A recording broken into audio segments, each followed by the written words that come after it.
नमस्कार दोस्तों, मैं Suresh Kumar Dewangan. Again, I am here before you with question and answer on office procedure.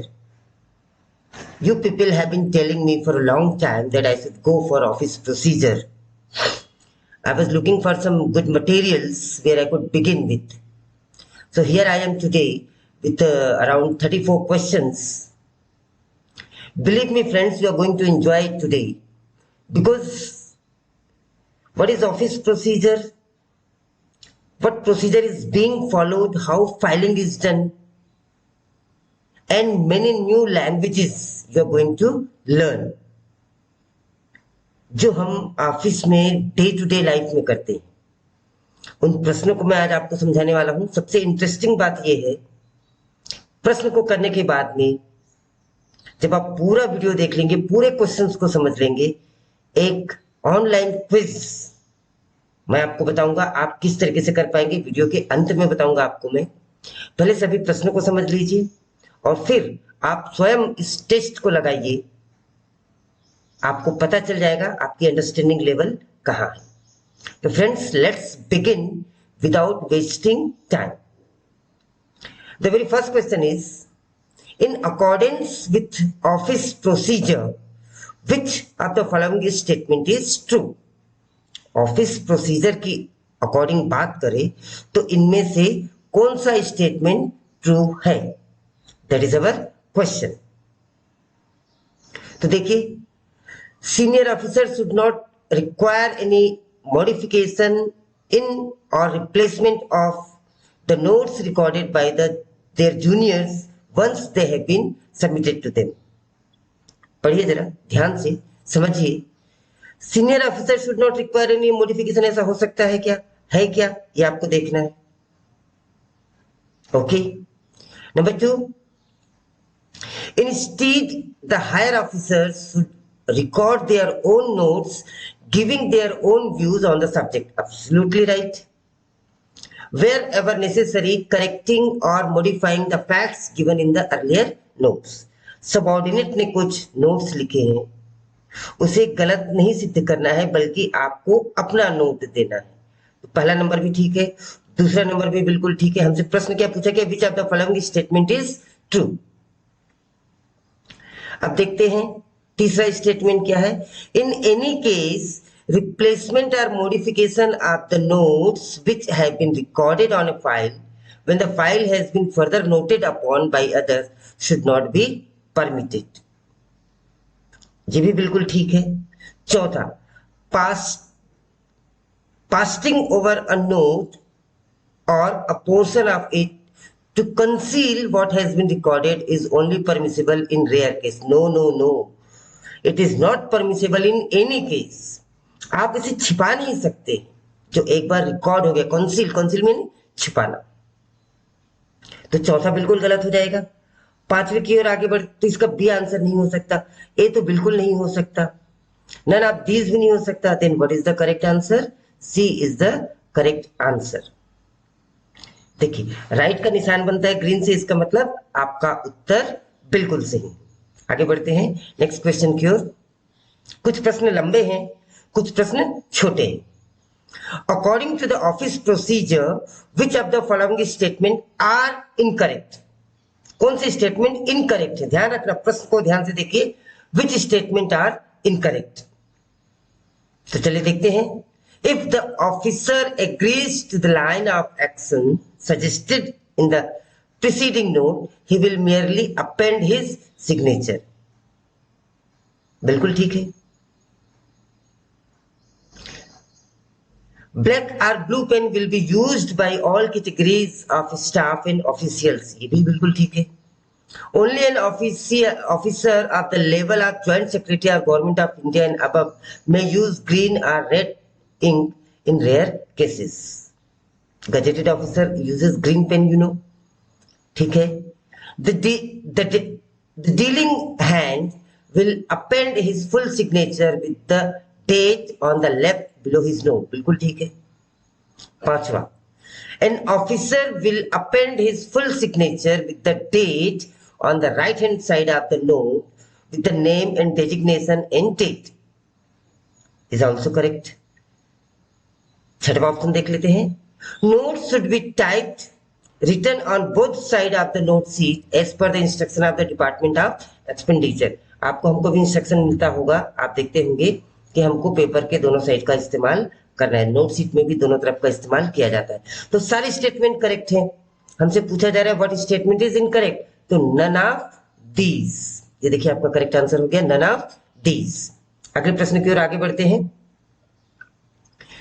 In accordance with office procedure, indexing means, बहुत important question है, indexing का क्या मतलब होता है. Indexing is a process. D is the correct answer. Indicating its means files. मैं D टिक करने से पहले सी टिक कर दिया, ध्यान देंगे. Indicating its file title under appropriate catchwords arranged in their alphabetical order with a view to facilitate its location in the event of need. हम इंडेक्स जो बनाते हैं, टेलीफोन डायरेक्टरी होती है, ABCD अल्फाबेटिकल बना होता है ताकि हमें सुरेश कुमार देवांगन का नंबर फाइंड करना है तो हम सीधा एस में जाते हैं. That is the purpose of indexing. वही प्रश्न यहाँ पे पूछा जा रहा है. In accordance with office procedure what is indexing. I hope I am very clear to you. अगले प्रश्न की ओर आगे बढ़ते हैं. According to the office procedure, making of entries in the notes portion of a file about the serial number assigned to each item of correspondence, whether receipt or issue, for its identification is called. जो हम serial number देते हैं identification के लिए, चाहे वो receipt हो, चाहे वो इशू ऑफ रिसिप्ट हो, चाहे वो हमने कुछ चीजें रिसीव की, उन्हें जो हम सीरियल नंबर देते हैं, what it is called, my dear friends, it is called docketing. उसे हम क्या कहते हैं, डॉकेटिंग कहते हैं. तो डॉकेटिंग की डेफिनेशन आप याद रखिए. क्या होती है docketing? Making of entries in the notes portion of a file about the serial number assigned to each item of the correspondence और its identification is known as docketing. अगले प्रश्न की ओर हम आगे बढ़ते हैं. A note recorded by the president, the vice president, the prime minister or minister is called. किसी note sheet पे प्रेसिडेंट ने या वाइस प्रेसिडेंट ने या prime minister, honourable prime minister और any minister has written some notes, what that note is called. यहाँ पे हम गलती कर जाते हैं, हम उसको स्टैंडिंग नोट्स कह देते कि भाई ऑनरेबल मिनिस्टर्स ने लिखा है, क्योंकि नोट तो वो होते हैं जो आप और हम लिखते हैं, मिनट तो वो होते हैं जो मिनट्स ऑफ मीटिंग लिखते हैं. रूटीन नोट्स तो हो नहीं सकता, ऐसा नहीं है. That is also known as minute. अगर उन्होंने कुछ लिखा है that is called as minute. आगे बढ़ते हैं. I hope you are getting all these points. The process of closing a file after action on all issues considered thereon has been completed according to the office procedure is called. सब कुछ हो गया, file निपट गई जिसे कहते हैं, file को क्लोज कर दिया हम जिसे कहते हैं, उसके लिए पर्टिकुलर टर्म क्या है? The process of closing a file after action on all issues considered thereon has been completed according to office procedure is called. It is known as recording, not closing. That recording has been done. चलिए प्रश्न क्रमांक 7 की ओर आगे बढ़ते हैं. Which of the following are not security grading on classified document as per office procedure. बहुत ही सरल प्रश्न है. सिक्योरिटी ग्रेडिंग के कौन से 2 वर्ड नहीं है, कि कौन से 3 वर्ड नहीं है? प्रायोरिटी, ये सिक्योरिटी ग्रेडिंग नहीं होता. सीक्रेट तो सिक्योरिटी ग्रेडिंग है ही सही. इमीडिएट कोई सिक्योरिटी ग्रेडिंग नहीं है. टॉप सीक्रेट, रेस्ट्रिक्टेड, कॉन्फिडेंशियल, ये सारे वर्ड्स हैं. तो कौन कौन से वर्ड नहीं है? प्रायोरिटी और इमीडिएट, मतलब पहला और तीसरा. तो आपका आंसर हो जाएगा बी. आगे बढ़ते हैं. According to the office procedure a case reviewed back for further action such as re examination और प्रिपेयरिंग अ ड्राफ्ट और summary of the case is called. जो PIL फाइल करते हैं, केस फिर से रीओपन होता है, या ऑफिस की कोई फाइल खोली जाती है, तो that reopening and re examination of the file or writing some summary, इसे हम क्या कहते हैं? दैट इज द क्वेश्चन है. It is known as comeback case. It is known as comeback case. The O&M division has set up in March 1954 as a standing machinery for administrative improvement. We see O&M meetings happen in circle offices and administrative offices. तो O और M stand for, O&M का मतलब क्या होता है? O और M का मतलब क्या होता है? O stands for organization and M stand for method. ध्यान रखें, मेंटेनेंस नहीं कर देना है, organization and method. That is your correct answer. Moving to the next question, friends. As per office procedure, the three basic O and M techniques are. तीन जो basic O and M techniques होती है, वो तीन basic techniques कौन कौन सी होती है? तो वो होती है organisation analysis, method study and work measurement. Organisational analysis, method study and work measurement. ध्यान रखेंगे इन चीजों को. आगे बढ़ते हैं. A demi official, DO is known as demi-official letter should be addressed by an officer in a ministry or department who is ordinarily not more than certain level below the officer to whom such communication is addressed. The said levels are. तो ऐसे levels कौन कौन से होते हैं? ऐसे level कौन कौन से होते हैं? तो वो लेवल होते लेवल 1 और level 2 only. Friends, I believe these questions will help you a lot to understand the office procedure. I will bring theories on office procedure also, but that will be a long time and you are already running short of time. So I thought, let me bring some direct questions that will help you a lot. At least you should understand the terminology, the words, structures used in this office procedure. आगे बढ़ते हैं.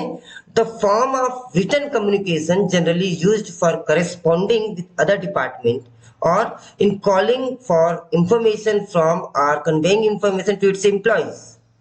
एक department से दूसरे department में कोई message convey करना है, कोई करेस्पॉन्डेंस करना है, या आपके एम्प्लॉइज को आपको कुछ समझाना है, विच में also be used in corresponding with attached and subordinate offices, written in third person and bears no salutation.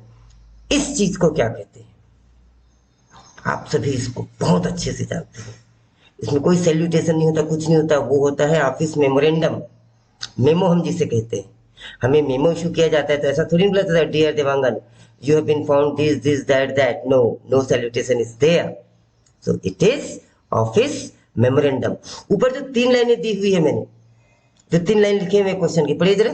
The form of written communication generally used for corresponding with other department और in calling for information from और conveying information to its employ, which may also be used in corresponding with attached and subordinate officers, written in third person and bears no salutation, that is known as memorandum. तो ये memorandum की definition भी हो गई, ध्यान रखेंगे. आगे बढ़ते. WRT, भाई आपने WEF तो सुना है, विथ इफेक्ट फ्रॉम. तो WRT क्या होता है? With respect to. WRT होता है with respect to. So with respect to office procedure, which of the following written communication to the press is more formal in character,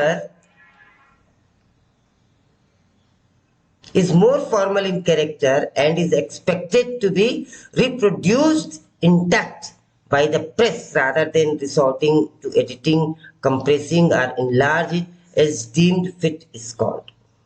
media में आप देखते होंगे, मीडिया न्यूज अपने हिसाब से बनाती है, लेकिन कोई ऑफिशियल अनाउंसमेंट होता है उसको एज इट इज पढ़ती है. अब वो लेटर को दिखाती भी है, उसमें वो कोई एडिटिंग नहीं कर सकती, कोई रिशॉर्टिंग नहीं कर सकती, कोई कंप्रेस नहीं कर सकती, नहीं उसे इनलार्ज कर सकती है। तो वो कौन सी चीज होती है, उसे क्या टर्म दिया गया है?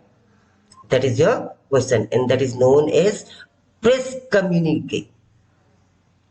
Press communique or press communique is the matter that cannot be resorted or edited or compressed or enlarged by the press, by the media.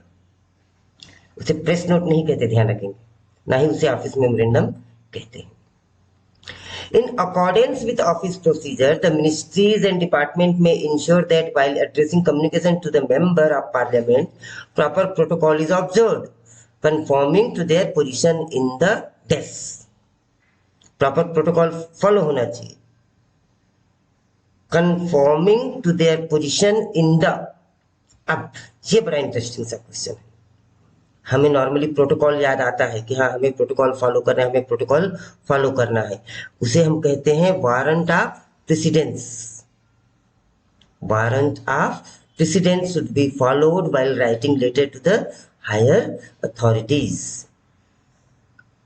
अगला प्रश्न है, the time limit for acknowledging and repaying to each communication received from the member of parliament or a member of the public or a recognized association or a public body। कितने दिन में आपको acknowledgement देना ही पड़ेगा, कितने दिन में उनके पत्रों का एक्नॉलेजमेंट देना पड़ेगा? 15 days and 15 days of acknowledgement. 15 दिन में जवाब देना पड़ेगा, 15 दिन में उनका एक्नॉलेजमेंट देना पड़ेगा। अब colour code will be used in DO letters. DO letters जो होते हैं उसमें कलर कोड यूज किया जाता है as per office procedure. In what colour the national emblem will be exhibited in a DO letter from an officer. बहुत अच्छा प्रश्न है, टेक्निकल क्वेश्चन है। मैं इसमें दो प्रश्न बनाता हूं, ध्यान से सुनिए। पहला, अगर कोई ऑफिसर डीओ लेटर यूज करे तो उसमें नेशनल एम्ब्लम कौन से कलर का होगा? फिर यदि कोई मिनिस्टर लेटर लिख रहा है तो उसमें नेशनल एम्ब्लम कौन से कलर का होगा? ये कलर कोड बहुत इंपॉर्टेंस रखता है। तो यहाँ पे हम अभी हमारा जो प्रश्न है वो है ऑफिसर के लिए। तो ऑफिसर जब यूज करेंगे तो उसका कलर होगा रेड। ऑफिसर जब यूज करेंगे तो उसके लेटर हेड में नेशनल एम्ब्लम का कलर होगा रेड। काउंटर क्वेश्चन बनाते हैं, a color code will be used in DO letter as per office procedure in what color the national emblem will be exhibited in a DO letter from a minister। यदि वो minister है तो उनका colour code होगा blue. आगे बढ़ते हैं।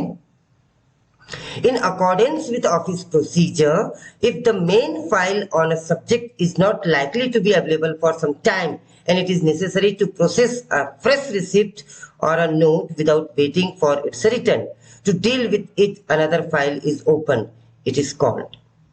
एक फाइल है, उसकी सारी नोटिंग और सारे प्रोसीजर और सब कुछ उसमें दिया हुआ है। अब ऑफिसर को इमीडिएट कुछ नोट उसमें लिखना है, कुछ उससे फैक्ट और फिगर मिले हैं, तो एक नया फाइल ओपन होगा। A new file will be opened and that new file is called, what it is called? That is part of our question। और बहुत ही अच्छा प्रश्न है। It is known as part file। ध्यान रखेंगे, उसे हम कहते हैं part file।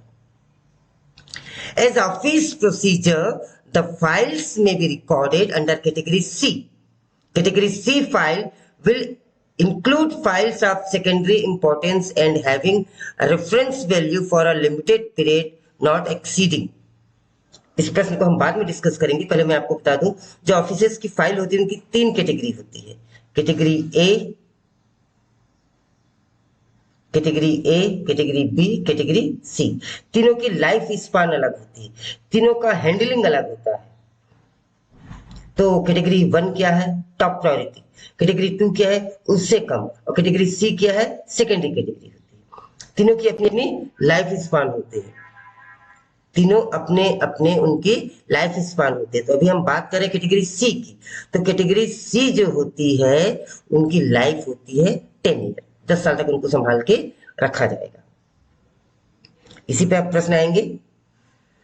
In accordance with the office procedure, file will be indexed at the time of their recording. बिल्कुल ठीक है। Only those file will be indexed which are categorized as, indexing कौन से फाइल की होगी? अभी अभी थोड़ी देर पहले मैंने आपको बताया फाइल A और file B are different and file C is different. तो इंडेक्सिंग जो होगी वो कौन से फाइल की होगी? केवल C फाइल की होगी। Only A and B file they are of more important, they are of much value, उनकी इंडेक्सिंग होगी। C file is known as secondary file. I have told you already, C file is known as secondary file, उसकी indexing नहीं होगी, केवल A और B। अच्छा, A और B file की अभी वैल्यू भी बताएंगे आपको कि उनकी लाइफ स्पान कितनी होगी। सी फाइल की वैल्यू 10 ईयर्स है, ए फाइल की वैल्यू 35 ईयर्स होनी है, कि बी फाइल की कितनी वैल्यू होनी है, that we are discussing in the next question. Match the following with respect to WRT, अभी भी डिस्कस किया हमने। Match the following with respect to categorisation of records according to office procedure. 3 category दी हुई, देख लो, category 1, category A, category B, category C। अभी अभी हमने बात की। अब ये 1 2 3 बातें कही गई है, वो किस पर लागू होती है? कौन कैटेगरी A है, कौन कैटेगरी B है, कौन कैटेगरी C? यहीं पे आप प्रश्न को सीखेंगे। यहाँ पे 4 प्रश्न बनेंगे एक प्रश्न में। Files that qualify for permanent preservation for administrative purposes and which have to be microfilmed, वो होती है कैटेगरी A। उस फाइल को माइक्रोफिल्म्ड किया जाता है और परमानेंट प्रिजर्वेशन में रखा जाता है, दैट इज कैटेगरी A। दूसरा पढ़िए, files of secondary importance. Secondary importance जैसे ही मैंने बोला तो आप समझ गए होंगे ये कैटेगरी C है। Files of secondary importance and have reference value for a limited period, that is 10 year, keep for specific period only, अभी अभी हमने पढ़ा था। तो कैटेगरी, ये जो थर्ड पॉइंट है वो कैटेगरी B का है।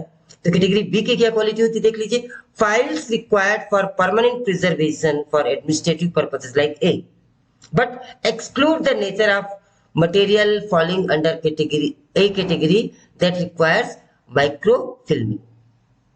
अब C से बात करते हैं। C कैटेगरी सेकेंडरी कैटेगरी की है, 10 साल। B कैटेगरी की है, प्रिजर्वेशन के लिए रखा जाएगा लेकिन माइक्रोफिल्मिंग नहीं होगी। कैटेगरी A प्रिजर्वेशन के लिए रखा जाएगा और उसकी माइक्रो फिल्मिंग भी होगी। अब आप उत्तर छाट लीजिए कौन सा उत्तर आपका सही। देखिए जरा, A फर्स्ट, B थर्ड और C second, this is going to be your answer. आगे बढ़ते हैं। As per office procedure every section will maintain a record in the prescribed form, that is appendix 27, for keeping note of important ruling and decisions having precedent value for ready reference is called। जो वो file maintain करके रखते हैं, record maintain करके रखते हैं appendix 27 में, उसे क्या कहा जाता है? What it is called? So it is called precedent book. It is known as precedent book, मिसाल कायम करके रखते हैं जिसे। Next question. In accordance with office procedure, the record retention schedules should be reviewed at least once in। जो record retention schedules हैं उसको कितने सालों में कम से कम एक बार रिव्यू किया जाना चाहिए? Should be reviewed, that is our question, and the right answer is B, 5 years. It should be reviewed in 5 years. आगे बढ़ते हैं। As per office procedure, the files will be stamped prominently as transferred to NAI। NAI मतलब national archives of India को भेज दिया जाएगा। prominently is transferred to NAI and retired to the National Archive of India that are serving the review undertaken on their attaining। तो कितने साल में, कौन से साल में आप उस फाइल को भेज देंगे, कितने साल रखने के बाद? And the correct answer is 25th year of life. 25 साल की फाइल की लाइफ होने के बाद में उसे जो ए कैटेगरी की वैल्यूज की फाइल है उसे नेशनल आर्चिव ऑफ इंडिया को भेज दिया जाता है ताकि वो प्रिजर्व करके रख सके। प्रश्न बड़ा है, मजेदार है. As per office procedure, para 41(7) in chapter 6 on action on receipt. When a note plus correspondence portion of a file becomes bulky, जब बल्कि हो जाते हैं, बल्कि मतलब 150 पेज से ज्यादा हो जाते हैं, इट विल बी, देखो प्रश्न बहुत सरल है, लंबा जरूर है लेकिन बहुत सरल है, पढ़ेंगे हम. It will be stitched and marked volume 1. बिल्कुल ठीक है, 150 पेज हो गए तो वॉल्यूम 1 कर दिए, अब वॉल्यूम 2 चालू करेंगे. प्रश्न ये है कि वॉल्यूम 2 जब चालू करेंगे तो फिर से पेज नंबर 1 से चालू होगा कि पुराने पेज नंबर से चालू होगा, ऐसा कुछ प्रश्न है. देखिए जरा, made volume and marked volume 1, new volume 2 will be opened with. New volume को आप कैसे चालू करेंगे? पहला, page numbering in notes portion and correspondence portion both made fresh starting from serial number 1. Serial number 1 से उसे स्टार्ट करेंगे क्या? ये गलत है. आप चारों ऑप्शन को पढ़िएगा, मैं करेक्ट ऑप्शन आपको बताता हूं. चौथा ऑप्शन है, पढ़िए, page numbering in both notes portion and correspondence portion made in the continuity of the last page in the note portion correspondence portion of the earlier volume. वह 150 पे खत्म हुआ तो ये पेज नंबर 151 होगा. कॉमन सेंस की बात है. तो your answer is D only. Your answer is going to be D only. I hope I am correct to you. I am clear to you as well. As stated in office procedure, in order to ensure that the cost of maintenance of record is reasonable, it is necessary that the size of record should not occupy a percent of the total area allotted to a particular department more than कितना percent, कितना percent से ज्यादा नहीं होना चाहिए. And the right answer is, anyone will tell me the right answer? 10%. The correct answer is should not exceed 10%. Next question. Files obtained by a department from National Archive as per office procedure will not normally be retained except with the latter's specification, knowledge and consent for more than. एक बार NAI national आर्chiव of India में जमा हो गया तो normally उसे retain नहीं किया जाएगा, लेकिन किया जा सकता है. किसके कंसेंट से? NAI के ही कंसेंट से. कितने समय में, कितने समय के पीरियड में उसे रिटेन किया जा सकता है, उसके बाद नहीं किया जा पाएगा. If it expires more than 6 months then it cannot be retained. Remember it.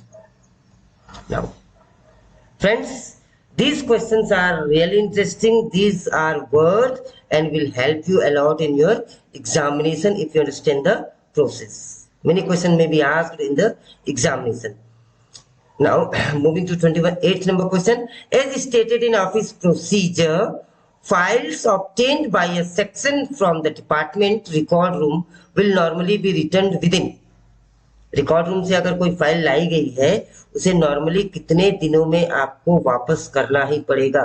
3 महीने के भीतर आपको उसको वापस करना पड़ेगा. 3 महीने के भीतर आपको उन्हें वापस करना पड़ेगा. In accordance with office procedure, every classified file will be reviewed for declassification once in. एक बार उसे रिव्यू किया जाएगा. कितने सालों में? एक बार. That is our question and the right answer is it should be reviewed within 5 years, once in a 5 year at least. Classified files. As per office procedure, in a current case has reached a stage when no action can or need be taken to expedite its disposal for at least 6 months. With the approval of an officer not below the rank of branch officer division head, it may be transferred to the. जब कोई अब decision इस पे नहीं लेना है, इसे dispose करना है, ऐसी स्थिति आती है तो वो ट्रांसफर किया जाता है फाइल को. कहाँ, किसको, या उस बुक को क्या कहा जाता है? It is known as call book. It is called as call book. Remember it. Now question number 31. According to the office procedure, every grievance petition has to be acknowledged within. कोई भी grievance को हिंदी में क्या कहेंगे? कोई भी आपको grievance है और जिसको आपने रजिस्टर किया। एवरी सेकंड सैटरडे नॉर्मली होता है केंद्रीय विद्यालय संगठन में, दूसरे डिपार्टमेंट में भी होते हैं। वेंसडे को ऑफिसर को रहना पड़ता है ऑफिस में ताकि सबकी ग्रीवेंसेस सुन सके, वो उनके दुख तकलीफ जो है, उनको जो भी प्रॉब्लम है उसे वो सुन सके। तो यहाँ पे प्रश्न है हमारा, according to the office procedure every grievance petition application has to be acknowledged within, कितने दिन में आपको एक्नॉलेज करना पड़ेगा? 15 दिन में आपको एक्नॉलेज उसे करना ही पड़ेगा। Next, in accordance with the office procedure a meetingless day should be observed strictly in a week, अभी अभी जो मैं बात करता, and director of grievance and other official of the level of deputy secretary and above should remain in their offices during specified hours to receive and hear grievances of the members of the public on every day fixed है, जैसे कि अभी मैं बात कर रहा था, and that day is Wednesday.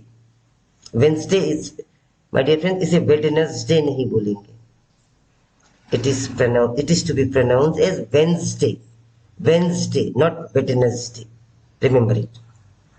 चलिए आगे बढ़ते हैं, अंतिम दो प्रश्न। As per office procedure, a sanction to an advance or non-refundable part withdrawal from provident fund unless it is specifically renewed lapses on expiry of a period। एक बार आपने sanction ले लिया और उसे रिन्यू नहीं करा रहे तो वो कितने समय में वो सैंक्शन लैप्स हो जाएगा, कितने समय के एक्सपायरी पे वो सैंक्शन लैप्स हो जाएगा, that is a question, and it will wait for you for 3 months only, otherwise it will be declared as lapse। But dear friends, last question of the day, और अब मैं आपको बताने वाला हूं कि आपको कैसे इसका अभ्यास करना है। You have been very patient listening me. I hope you are being benefited by these questions. How you can take more advantage of the same video that I will be telling you. In accordance with office of procedure, a sanction for any fresh charge unless it is specifically renewed lapses if no payment in whole or in part from the date of issue of sanction has been made during a period। कब तक आपने नहीं किया है तो वो lapse हो जाएगा। अब यहाँ पे जो टाइम रहेगा वो 12 महीने का रहेगा। तो फ्रेंड्स, ये करने के बाद में आप रिजल्ट भी अपना देख सकते हैं। हमने 2 प्रश्न गलती से गलत मार्क कर दिए थे, तो 34 क्वेश्चन में हमारा रिजल्ट कितना आना चाहिए, देखते हैं कितना आता है। 32 राइट होंगे। Here it is 94%, 2 questions we have made wrong. तो यहाँ पे आप देख सकते हैं सारे क्वेश्चंस और आपके करेक्ट आंसर्स यहाँ पे आपको मिल जाएंगे। ये हमने गलत कर दिया था गलती से, एक और क्वेश्चन हमने गलत कर दिया था। इस सीट का आप प्रिंट ले सकते हैं, लेकिन प्रिंट लेने की आवश्यकता नहीं है। ये टेस्ट आप स्वयं दीजिए, आपको खुद को एहसास होगा, एक अच्छा खासा अभ्यास होगा। लेकिन उससे पहले वीडियो को पूरा देखिए, क्वेश्चन को समझिए, फिर आप देखिए कि आप कितना मेमोराइज कर पाए, कितना आप समझ पाए। इस तरीके से आप टेस्ट दे सकते हैं। So with this friends, I take your leave for today. I promise to bring some more videos on office procedure, and after this we will go for some English language classes. I have received many queries from you people that simple English or general English, how it is to be solved. Being the subject teacher of English, I would like to go with that. That is my first love. And for you all, these videos are there. I hope you like them. If you have not subscribed the channel so far, please subscribe it, and do comment, do give me your feedback in the comment section. If you have any query, if you want to communicate to me, do comment it, because it is rather very difficult to go through all your mails and to see Facebook pages every day.